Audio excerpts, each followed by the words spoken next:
Hello everyone. Class 9 political science chapter constitutional design यानी संविधान का निर्माण। पिछले चैप्टर में हमने देखा कि लोकतंत्र में शासक लोग मनमानी करने के लिए आज़ाद नहीं हैं। कुछ बुनियादी नियम हैं जिनका पालन नागरिकों और सरकार दोनों को करना होता है। ऐसे सभी नियमों का सम्मिलित रूप संविधान कहलाता है। देश का सर्वोच्च कानून होने की हैसियत से संविधान नागरिकों के अधिकार, सरकार की शक्ति और उसके कामकाज के तौर तरीकों का निर्धारण करता है।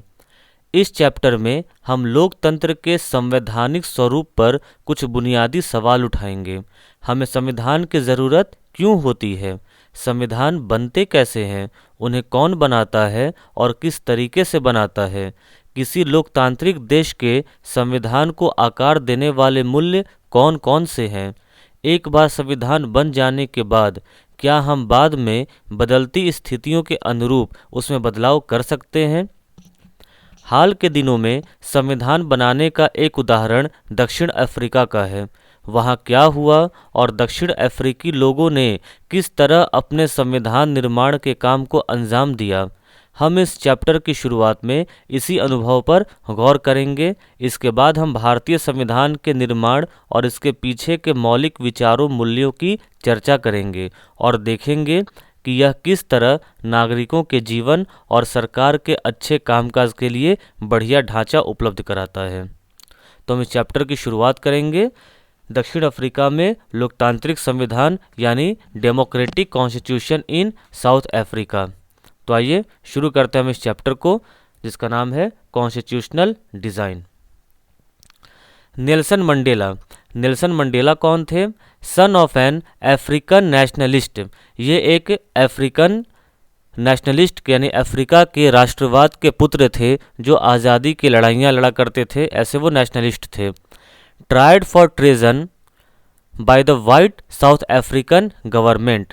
ट्रेजन का मतलब होता है देशद्रोह, यानी कि उन्होंने देशद्रोह करने की, देश से गद्दारी करने की कोशिश की, जिसके फलस्वरूप जो श्वेत साउथ अफ्रीकन सरकार थी उन्होंने नेल्सन मंडेला पर देशद्रोह का मुकदमा चलाया था। अब यहाँ पर आपके मन में एक सवाल उठेगा कि नेल्सन मंडेला वो साउथ अफ्रीका की आज़ादी की लड़ाई लड़ रहे थे, तो फिर वो देशद्रोही कैसे हुए, फिर वो गद्दार कैसे हुए। उदाहरण के तौर पर ऐसे समझिए, जब भारत में अंग्रेज़ों का शासन था तो यहाँ पर बहुत क्रांतिकारी हुए जिन्होंने अब शहीद हुए देश को आज़ाद कराने के लिए। तो वो क्रांतिकारी हमारे देश के लिए, हमारे लिए तो देशभक्त थे, लेकिन अंग्रेज़ी हुकूमत के लिए वो देशद्रोही थे, क्योंकि वो अंग्रेज़ी हुकूमत के बनाए गए नियमों के अनुरूप काम नहीं कर रहे थे। ठीक यही परिस्थिति यहाँ दक्षिण अफ्रीका में भी थी कि नेल्सन मंडेला दक्षिण अफ्रीका को वाइट साउथ अफ्रीकन गवर्नमेंट से आज़ाद कराना चाहते थे, तो वो इनके खिलाफ में काम करते थे, इसलिए वाइट साउथ अफ्रीकन गवर्नमेंट के लिए ये देशद्रोही थे। तो ट्रेजन का मतलब होता है कि देश के सरकार को उखाड़ फेंकने की साजिश। The offence of attempting to overthrow the government of the state to which offender owes allegiance, यानी एक ऐसा अपराध जिसमें देश के सरकार को उखाड़ फेंकने की कोशिश की जाती है, जिसके फलस्वरूप वो सरकार या जिसके खिलाफ वो कार्य किया जा रहा है वो अपना इल्ज़ाम लगाता है, उसे ही ट्रीजन कहा जाता है। तो ट्रीजन का मतलब गद्दारी या देशद्रोही। तो उन्होंने गद्दारी की कोशिश की, जिसके फलस्वरूप वाइट साउथ अफ्रीकन गवर्नमेंट ने उनके ऊपर देशद्रोह का मुकदमा चलाया, जिसके फलस्वरूप sentence to life imprisonment in 1964 for daring to oppose the apartheid, जिसके उत्तर में जिसके फलस्वरूप उनको लाइफ इम्प्रिजेंट मिल गया, यानी इसको हम लोग बोलते हैं कि ताउम्र कैद। उन्हें जेल में रहना पड़ा 1964 से। इसकी उन्हें सज़ा मिल गई क्योंकि उन्होंने साउथ अफ्रीका में चल रहे अपार्थेड यानी कि जो रंग भेद चल रहा था उसके खिलाफ उन्होंने आवाज़ उठाई थी। तो अपार्थेड का मतलब क्या होता है? रंग भेद होता है। The official policy of racial discrimination and ill treatment of the blacks by the white government of South Africa between 1948 to 1989। यानी साउथ अफ्रीका में जो गोरे और काले लोगों के बीच ये जो रंग का भेद चल रहा था, यानी जो रेशियल डिस्क्रिमिनेशन चल रहा था और काले लोगों के साथ बुरा सलूक किया जाता था अंग्रेजी हुकूमत के द्वारा 1948 से 1989 के बीच में, उसी को रंग भेद कहा जाता है। यानी रंग भेद का एक सामान्य डेफिनेशन हो जाएगा कि the racial discrimination between whites and blacks, गोरे और श्वेत और अश्वेत लोगों के बीच जो भेदभाव किया जाता है उसे ही अपार्थेड कहा जाता है। Spent 28 years in south Africa's most dreaded prison robin island, और उन्होंने अपने जीवन के 28 वर्ष साउथ अफ्रीका के सबसे खतरनाक जेल रॉबिन आइलैंड में बिताए, जहां पर उन्हें बहुत सारी यातनाओं को सहना पड़ा। तो नेल्सन मंडेला कौन थे? वो एक अफ्रीकन नेशनलिस्ट के पुत्र थे। वाइट साउथ अफ्रीकन गवर्नमेंट ने उनके ऊपर देशद्रोह का मुकदमा चलाया था, क्योंकि उन्होंने वाइट साउथ अफ्रीकन गवर्नमेंट के द्वारा जो अपार्थेड सिस्टम लगाया गया था उसका उन्होंने खुलकर विरोध किया था, जिसके एवज में उन्हें 1964 में ताउम्र कैद की सज़ा मिल गई, लाइफ इम्प्रिजनमेंट की उन्हें सज़ा मिल गई, और उन्होंने अपने जीवन के 28 वर्ष साउथ अफ्रीका के सबसे यातनापूर्ण जेल रॉबिन आइलैंड में बिताए। अब अगला टॉपिक आता है oppressive measures for the blacks की। जो काले लोग थे, जो अश्वेत लोग थे साउथ अफ्रीका के, उनके ऊपर क्या क्या उन्हें यातनाएं झेलनी पड़ती थी, उन्हें किस तरह से दबाया जाता था। The blacks did not have voting rights, काले लोगों को, अश्वेत लोगों को वोट देने का, मतदान करने का अधिकार प्राप्त नहीं था। They were forbidden from living in white areas, जिस जगह में, जिस क्षेत्र में श्वेत लोग रहा करते थे वहाँ अश्वेतों को रहने की मनाही थी, वहाँ उन्हें जाने की भी मनाही थी। They could work in white areas only if they had permit, और जो अश्वेत लोग हैं वो श्वेत लोगों की बस्ती में तभी काम कर सकते हैं जब उन्हें काम करने की परमिशन मिली हो। यानी पहले उन्हें अनुमति लेनी पड़ती थी कि वो इस क्षेत्र में काम कर सकते हैं कि नहीं, और अनुमति पत्र मिलने के बाद ही वो कार्य कर सकते थे। Public places like bus, trains, toilets, theaters, etc. were separated for blacks। और जितने भी पब्लिक प्लेस हैं, जैसे बस है, ट्रेन है, टॉयलेट्स हैं, थिएटर हैं, स्विमिंग पूल हैं, ऐसे बहुत सारी चीज़ें श्वेत और अश्वेत दोनों लोगों के लिए अलग अलग बनाए गए थे। तो जहाँ पर गोरे लोग जाते थे वहाँ पर इन काले लोगों को जाने की मनाही थी, और जहाँ पर ये अश्वेत लोग रहा करते थे वहाँ पर ये गोरे लोग नहीं जाते थे। They could not visit the churches where the whites worshipped, और जिन चर्च में गोरे लोग पूजा करते थे वहाँ पर इन अश्वेत लोगों को जाने की सख्त मनाही थी। Blacks could not form associations and protest against the terrible treatment, और अश्वेत लोगों को किसी तरह के संगठन बनाने की अनुमति नहीं थी, और साथ ही साथ ये उनके ऊपर जो अत्याचार हो रहा था, इस अत्याचार के खिलाफ विरोध करने की भी उन्हें अनुमति नहीं थी। This oppressive measure for the blacks was called segregation, और इसी जो दबावपूर्ण जो मेजर उनके प्रति किया जा रहा था, अश्वेत लोगों के प्रति किया जा रहा था, उसे पृथक्कीकरण कहा जाता था, यानी कि सेग्रीगेशन कहा जाता था। तो अश्वेत लोगों के खिलाफ क्या क्या कार्य किए जा रहे थे कि अश्वेत लोगों को मतदान देने का अधिकार नहीं था, जिन जगहों पर श्वेत लोग रहा करते थे वहाँ पर इनको जाने की मनाही थी। ये श्वेत लोगों के क्षेत्र में तभी कार्य कर सकते थे जब उन्हें अनुमति मिल जाती थी। जितने भी पब्लिक प्लेसेस हैं, जैसे बस, ट्रेन, टॉयलेट्स हैं, थिएटर्स हैं, वहाँ पर श्वेत और अश्वेत दोनों लोगों के लिए अलग अलग बनाए गए थे।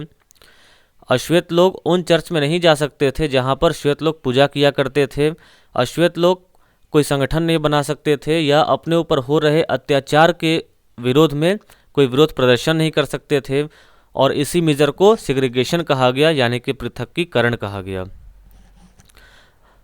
अगला हम लोग का टॉपिक है events led to the freedom from apartheid, कि वो कौन कौन सी घटनाएं थीं जिसने साउथ अफ्रीका को इस रंग भेद वाले नियम से मुक्ति दिलाई, यानी किस तरह से साउथ अफ्रीका अपार्थेड सिस्टम से फ्रीडम प्राप्त हुई, इसके बारे में हम लोग समझते हैं।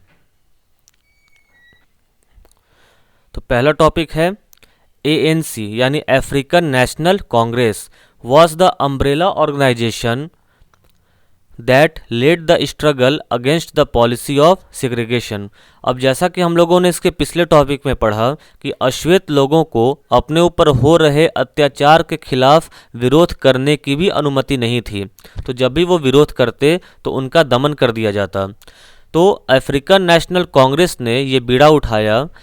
ये एक अम्ब्रेला ऑर्गेनाइजेशन था। अम्ब्रेला ऑर्गेनाइजेशन का मतलब कि एक ऐसा ऑर्गेनाइजेशन, एक ऐसा समूह जो छोटे छोटे ग्रुप्स को मिलाकर बना था, एक ऐसा संगठन जो छोटे छोटे समूहों को मिलाकर बना था, उसे अम्ब्रेला ऑर्गेनाइजेशन कहा जाता है। तो अफ्रीकन नेशनल कांग्रेस भी ऐसा ही एक अम्ब्रेला ऑर्गेनाइजेशन था जिसने ये जो पृथकीकरण की जो नीति अपनाई जा रही थी वाइट साउथ अफ्रीकन गवर्नमेंट के रूल में, उसके खिलाफ उन्होंने मोर्चा खोला था, उसके खिलाफ उन्होंने स्ट्रगल करने की ठानी थी। This include many workers unions and the communist party. और इनके पक्ष में बहुत सारे वर्कर के यूनियंस आए और कम्युनिस्ट पार्टी भी आई, क्योंकि ये भी उसी भेदभाव के जंजीरों से जकड़ी हुई थी। Many whites also joined the ANC to oppose the apartheid. और बहुत सारे श्वेत लोग भी ANC को ज्वाइन किया, जिन लोगों को ये लगता था, जिन गोरे लोगों को ऐसा लगता था कि ये काले लोगों के साथ बुरा हो रहा है, गलत हो रहा है, इन्हें भी समान अधिकार मिलना चाहिए, तो उन लोगों ने भी ANC ज्वाइन किया, अफ्रीकन नेशनल कांग्रेस ज्वाइन किया, ताकि काले लोगों को उनका अधिकार मिल सके। जिस तरीके से जब भारत अंग्रेज़ों का गुलाम था तो कुछ अंग्रेज ऐसे भी थे जो भारतीयों का समर्थन करते थे, उन्हें लगता था कि भारतीयों के साथ गलत बर्ताव किया जा रहा है। ठीक वैसे ही यहाँ भी कुछ गोरे ऐसे भी थे जिनको ऐसा लगता था कि अश्वेत साउथ अफ्रीकन के साथ गलत हो रहा है, उनके साथ ऐसा नहीं होना चाहिए, तो उन लोगों ने ANC ज्वाइन किया था। But the white racist government continued to rule by detaining, torturing and killing thousands of blacks and coloured people. लेकिन बावजूद इसके जो श्वेत रंगभेदी जो सरकार थी उसने तब भी अपना शासन करना कंटिन्यू रखा, लोगों को डराकर, धमकाकर और हजारों हजार काले और कलर्ड पीपल को जान से मारकर। यानी कि तब भी जब अश्वेत लोगों ने जब इसके खिलाफ, ANC ने जब इसके खिलाफ प्रोटेस्ट करना शुरू किया, उनके खिलाफ उन्होंने स्ट्रगल करना शुरू किया, तब इन लोगों ने सोचा कि इनको डरा धमकाकर, कुछ एक को, हजारों को मारकर, इनके ऊपर दमनकारी नीतियां अपनाकर इनके ऊपर शासन करना कंटिन्यू करते हैं। But the protest against apartheid increased. लेकिन बावजूद इसके जो विरोध प्रदर्शन था वो बढ़ता चला गया। Due to which white regimes changed its policies. और जब इन गोरे लोगों को ये लगा कि अब दमनकारी नीतियां अपनाकर इनको दबाया नहीं जा सकता है, तब श्वेत लोगों ने अपनी नीतियों में कुछ परिवर्तन किया। नीतियों में क्या क्या परिवर्तन हुए? Discrimination laws were repealed. जो रंगभेदी जो नियम थे उन नियमों को हटा दिया गया। Ban on political parties and restrictions on the media lifted. राजनीतिक पार्टीज पर प्रतिबंध और मीडिया के ऊपर लगा जो प्रतिबंध था उसको भी हटा दिया गया। Nelson Mandela walked out of the jail. और नेल्सन मंडेला जेल से छुड़ा लिए गए। यानी कि जब अश्वेत लोगों ने जब अपने खिलाफ हो रहे अत्याचार के ऊपर जब मोर्चा खोला तो श्वेत लोगों को अपनी नीतियों में परिवर्तन करने पड़े, जिसके फलस्वरूप जो रंगभेदी नियम थे वो नियम हटा लिए गए। पॉलिटिकल पार्टीज़ के ऊपर जो प्रतिबंध लगा था और मीडिया के ऊपर जो प्रतिबंध लगा था उस प्रतिबंध को हटा लिया गया और नेल्सन मंडेला को जेल से छुड़ा लिया गया। At the midnight of 26th April 1994, South Africa got freed from the apartheid। और 26 अप्रैल 1994 की मध्य रात्रि को साउथ अफ्रीका को फ्रीडम मिल गई, इंडिपेंडेंस मिल गई, या यूँ कहें कि जो रंगभेदी सरकार थी उस सरकार से उन्हें आज़ादी मिल गई। This paved the way for the formation of multi racial government. और इस आज़ादी ने मल्टी रेशियल गवर्नमेंट यानी कि बहुनस्ली सरकार का रास्ता खोल दिया। यानी कि एक ऐसी सरकार जिसमें गोरे और काले दोनों लोगों का समावेश हो, दोनों मिलजुल कर एक ही देश में प्रेम भाव से रहें, मिलजुल कर रहें। अगला टॉपिक हमारा फॉर्मेशन ऑफ न्यू कॉन्स्टिट्यूशन कि नया संविधान बना। संविधान कैसे बना? After independence black leaders appealed to fellow blacks to forgive the whites. यानी संविधान बनाने के बाद जो अश्वेत लोगों के जो लीडर थे, उन लीडर्स ने अपने साथियों से यानी कि अपने देशवासियों से ये अपील की कि इन गोरे लोगों को क्षमा कर दिया जाए, यानी इनको इनके किए की कोई सज़ा नहीं दी जाए, इनको भी ऐसा नहीं कि इन्हें भी मारा पीटा जाए, इनके ऊपर अत्याचार किया जाए या इन्हें देश से निकाल दिया जाए, इस तरीके का कोई बर्ताव न किया जाए, बल्कि इनको क्षमा कर दिया जाए। दे यानी कि black leaders want to build a new South Africa based on equality of all races and men and women, on democratic values, social justice and human rights. और वो चाहते थे कि एक नए साउथ अफ्रीका का निर्माण हो जहाँ पर सभी रंग, स्त्री पुरुष सभी बराबर हों, सब लोकतांत्रिक मूल्यों पर वो देश चले, जहाँ पर सामाजिक न्याय मिले और लोगों को उनका न्याय मिले। यानी एक ऐसी सरकार जो सभी स्त्री पुरुष, हर रंग वर्ण नस्ल के लोगों को डेमोक्रेटिक राइट्स के अनुसार, ह्यूमन राइट्स के अनुसार, मानवाधिकार के अनुसार सभी लोगों को बराबरी का मौका मिले। The whites and blacks both sat together to form a new constitution. और जब नए संविधान के निर्माण करने की बात हुई तो गोरे और काले लोग यानी श्वेत और अश्वेत लोग बराबरी की संख्या में एक साथ बैठे and after 2 years of discussion and debate the constitution was drafted. और 2 वर्ष की गहन विचार विमर्श मंत्रणा के बाद एक नया संविधान बना लिया गया। यानी कि साउथ अफ्रीका में जब उन्हें आज़ादी मिली तो उन्होंने परस्पर भाव को शुरू किया, यानी उन्होंने ये अपील की कि श्वेत लोगों को माफ़ कर दिया जाए, उनके किए की उनकी कोई सज़ा न दी जाए। और वो एक ऐसा साउथ अफ्रीका बनाना चाहते थे जहाँ पर हर रंग के स्त्री पुरुष सभी बराबर हों, उनको डेमोक्रेटिक वैल्यू के अनुसार सोशल जस्टिस मिले और ह्यूमन राइट्स के अनुसार वो सभी बराबर हों, किसी से कोई भेदभाव न किया जाए। और श्वेत अश्वेत लोग दोनों एक साथ बैठे और 2 वर्ष की गहन विचार विमर्श मंत्रणा के बाद उन्होंने एक नया संविधान बना लिया, जो कि पूरे विश्व में अब तक का सबसे बेहतरीन संविधान माना जाता है, जहाँ पर लोगों को अधिकतम राइट्स दिए गए हैं, अधिकार दिए गए हैं। तो अगला हमारा टॉपिक यही है, feature of the new constitution, कि नया जो संविधान बना उसकी क्या क्या विशेषताएं थीं। तो the new constitution gave to its citizens the most extensive rights, कि नए जो संविधान बना उसने अपने नागरिकों को बहुत सारे अधिकार दिए, ताकि सभी नागरिक खुलकर रह सकें, बिना किसी दबाव के रह सकें। For a solution to a problem no one should be excluded, और यदि कोई समस्या होती है तो समस्या का समाधान में कोई भी व्यक्ति छूट न जाए, यानी कि किसी भी रंग का हो, वर्ण का हो, स्त्री हो, पुरुष हो, सभी का राय मशवरा लिया जाए, कोई इससे अछूता न रहे। No one should be treated as a demon, और किसी के साथ ऐसा बर्ताव न किया जाए कि वह बुरा इंसान है। What ever they might have done in the past, यानी कि भूतकाल की यानी कि पुरानी बातों को याद करके किसी से कोई गलत व्यवहार न किया जाए, बल्कि सभी लोगों की राय ली जाए किसी भी परेशानियों में, और सभी लोगों के राय के अनुसार सभी लोगों की सुविधाओं को देखते हुए उसका समाधान निकाला जाए, बिना कोई भेदभाव किए हुए। The preamble of the south African constitution sums up the spirit, और साउथ अफ्रीकन संविधान की जो प्रस्तावना है उसमें इन सारी बातों का उल्लेख है।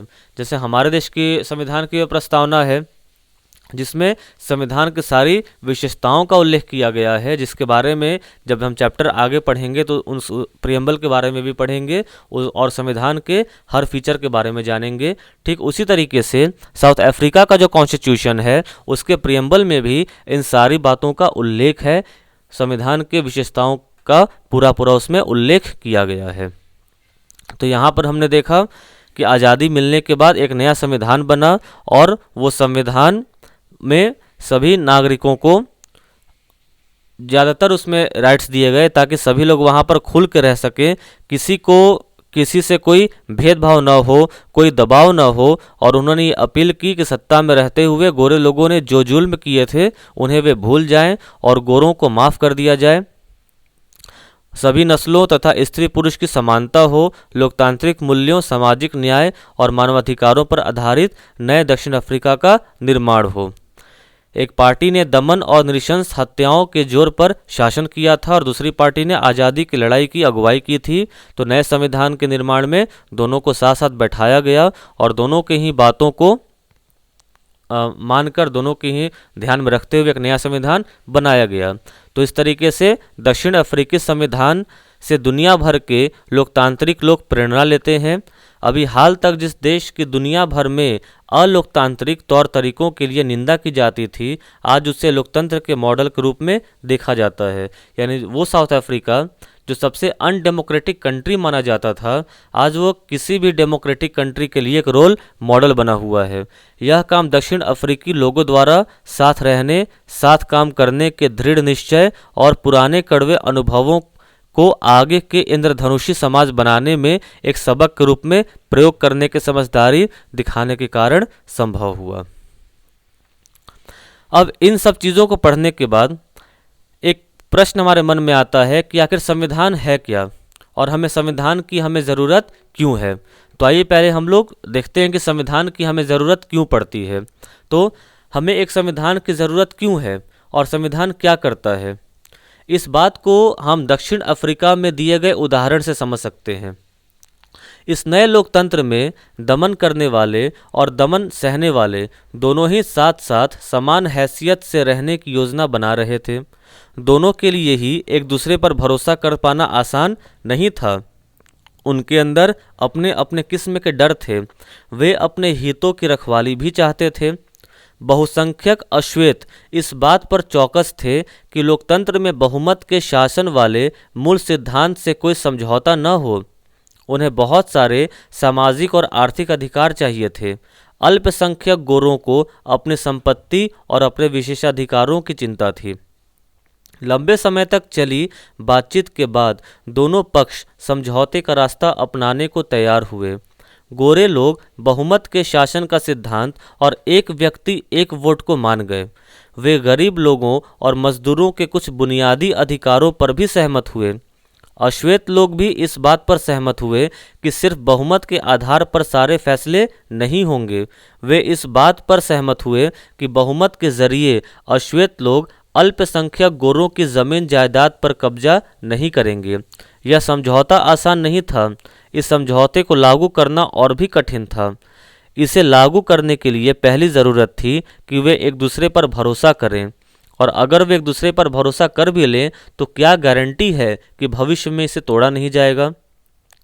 ऐसी स्थिति में भरोसा बनाने और बरकरार रखने का एक ही तरीका है कि जो बातें तय हुई हैं उन्हें लिखत पढ़त में ले लिया जाए, यानी कि उसे लिखित कर लिया जाए, जिससे सभी लोगों पर उन्हें मानने की बाध्यता हो। भविष्य में शासकों का चुनाव कैसे होगा, इसके बारे में नियम तय होकर लिखित रूप में आ जाते हैं। चुनी हुई सरकार क्या क्या कर सकती है और क्या क्या नहीं कर सकती, यह भी लिखित रूप में मौजूद होता है। इन्हीं लिखित नियमों में नागरिकों के अधिकार भी होते हैं, पर ये नियम तभी काम करेंगे जब जीत कर आने वाले लोग इसे आसानी से और मनमाने ढंग से नहीं बदलें। दक्षिण अफ्रीकी लोगों ने इन्हीं चीज़ों का इंतजाम किया। वे कुछ बुनियादी नियमों पर सहमत हुए। वे इस बात पर भी सहमत हुए कि अगर ये नियम सबसे ऊपर होंगे और कोई भी सरकार इनकी उपेक्षा नहीं कर सकती। इन्हीं बुनियादी नियमों के लिखित रूप को संविधान कहते हैं। संविधान रचना सिर्फ दक्षिण अफ्रीका की ही खासियत नहीं रही। हर देश में अलग अलग समूहों के लोग रहते हैं। संभव है उनके रिश्ते दक्षिण अफ्रीका के गोरे और काले जितने कटुतापूर्ण नहीं हों, पर दुनिया भर के लोगों के बीच विचारों और हितों में फर्क रहता है। लोकतांत्रिक शासन प्रणाली हो या न हो, पर दुनिया के सभी देशों को ऐसे बुनियादी नियमों की ज़रूरत होती है। यह बात सिर्फ सरकारों पर ही लागू नहीं होती। हर संगठन के कायदे कानून होते हैं, संविधान होता है। इस तरह अगर हम लोग कोई खेल भी खेलते हैं, जैसे मान लीजिए कोई क्रिकेट का खेल होता है या फुटबॉल का खेल होता है या कोई भी घर में भी छोटा मोटा जो खेल खेला जाता है, तो उन सभी खेलों के कुछ नियम होते हैं और हर खिलाड़ी को उन खेल के नियमों को मानना पड़ता है। तभी जाकर कोई भी खेल एक सही तरीके से, एक कर्तव्यपूर्ण तरीके से वो खेला जाता है और उस खेल में किसी की जीत या किसी की हार होती है। और सभी को हर शर्तों को मानना पड़ता है। यही कार्य यहाँ भी किया गया कि दक्षिण अफ्रीका में और दुनिया में जितने भी लोकतांत्रिक देश हैं वहाँ पर नियमों को सिर्फ मौखिक रूप से नहीं बल्कि लिखित रूप से लिखा गया, और इसी लिखे गए नियमों के संग्रह को संविधान कहा जाता है, कॉन्स्टिट्यूशन कहा जाता है। तो यहाँ इसको हम डेफिनेशन देखें कि the constitution of a country is a set of written rules that are accepted by all people living together in a country. यानी संविधान, किसी भी देश का संविधान लिखित नियमों का वह संग्रह है जिसे उस देश में रहने वाले हर नागरिकों के द्वारा एक्सेप्ट किया जाता है। Constitution is the supreme law that determines the relationship among people living in a territory and also the relationship between the people and government। संविधान ऐसा सर्वोच्च कानून है जो यह निर्धारित करता है कि उस देश में रहने वाले लोगों के बीच के आपसी रिश्ते कैसे होंगे और साथ ही साथ नागरिक और सरकार उन दोनों के बीच का रिश्ता कैसा होगा, वो सब कुछ उसमें डिफाइंड होता है, सब कुछ लिखित तरीके से लिखा रहता है, उसमें दिए गए रहते हैं। तो उन्हीं नियमों के संग्रह को संविधान कहा जाता है, कॉन्स्टिट्यूशन कहा जाता है। तो आखिर कोई भी संविधान क्या कार्य करता है, हमें संविधान की ज़रूरत क्यों है? तो अब तक जो ऊपर बात हुई उसके आधार पर हम यह कह सकते हैं कि संविधान की ज़रूरत इसलिए है, पहला point, it generates a degree of trust and coordination that necessary for different kind of people to live together, कि यह साथ रह रहे विभिन्न तरह के लोगों के बीच ज़रूरी भरोसा और सहयोग को विकसित करता है। यानी जब अलग अलग तरह के लोग जब एक साथ रह रहे हों तो रहने के लिए ज़रूरी है कि वे एक दूसरे पर भरोसा करें, एक दूसरे की इज्जत करें, एक दूसरे के भागीदारी के साथ काम करें, तभी कोई भी देश सुचारू तरीके से चल सकता है। एक देश की बात ना करके हम एक छोटे तौर पर आते हैं, जैसे एक खेल का ही उदाहरण लिया, जैसे क्रिकेट का ही उदाहरण लिया जाए तो 11 खिलाड़ी होते हैं, तो ज़रूरी नहीं कि 11 के 11 खिलाड़ी एक ही घर से हों या वो आपस में भाई बंधु ही हों, सभी अलग अलग घर से होते हैं, सभी एक दूसरे से अनजान होते हैं, लेकिन चूंकि उनको साथ में मिलकर खेलना है तो मिलकर खेलने के लिए उन सभी 11 खिलाड़ियों को एक दूसरे पर भरोसा करना होगा, एक दूसरे के साथ मिलजुल कर खेल खेलना होगा ताकि सही तरीके से खेल हो सके। अगर वो भरोसा ही नहीं करेंगे तो फिर खेल हो ही नहीं पाएगा। दूसरा, it specifies how the government will be constituted and who will have the power to take which decision. यह स्पष्ट करता है कि सरकार का गठन कैसे होगा और किसे फैसला लेने का अधिकार होगा, यानी कि किस तरह से किसी भी देश में सरकार चुने जाएंगे और सरकार किन किन फैसलों को लेने का अधिकार किन के पास है, ये सब कुछ लिखित तरीके से निर्धारित होता है। It lays down limits on the powers of the government and tells us what the rights of citizens are. इसमें यह सरकार के अधिकारों की सीमा तय करता है और हमें बताता है कि नागरिकों के क्या अधिकार हैं, यानी सरकार क्या कार्य कर सकती है, क्या कार्य नहीं कर सकती है। जैसा कि हमने पिछले चैप्टर में पढ़ा था कि सरकार बनने का ये मतलब नहीं कि वो किसी भी कार्य को करने के लिए स्वतंत्र है, अपनी मनमानी करने के लिए स्वतंत्र है, बल्कि उसको संविधान के नियमों के अनुसार कि कॉन्स्टिट्यूशन के सेट पैरामीटर्स के अनुसार ही उसे काम करना है। तो वही वो लिमिट को तय करता है कि सरकार क्या कार्य करेगी और नागरिकों के भी अधिकार क्या क्या हैं, नागरिक भी अपने किन अधिकारों का प्रयोग कर सकते हैं। It expresses the aspiration of the people about creating a good society, और यह अच्छे समाज के गठन के लिए लोगों की आकांक्षाओं को व्यक्त करता है। यानी कि एक अच्छा सोसाइटी बनाने के लिए लोगों को कुछ अधिकार दिए जाते हैं, उनसे कुछ उम्मीद भी की जाती है।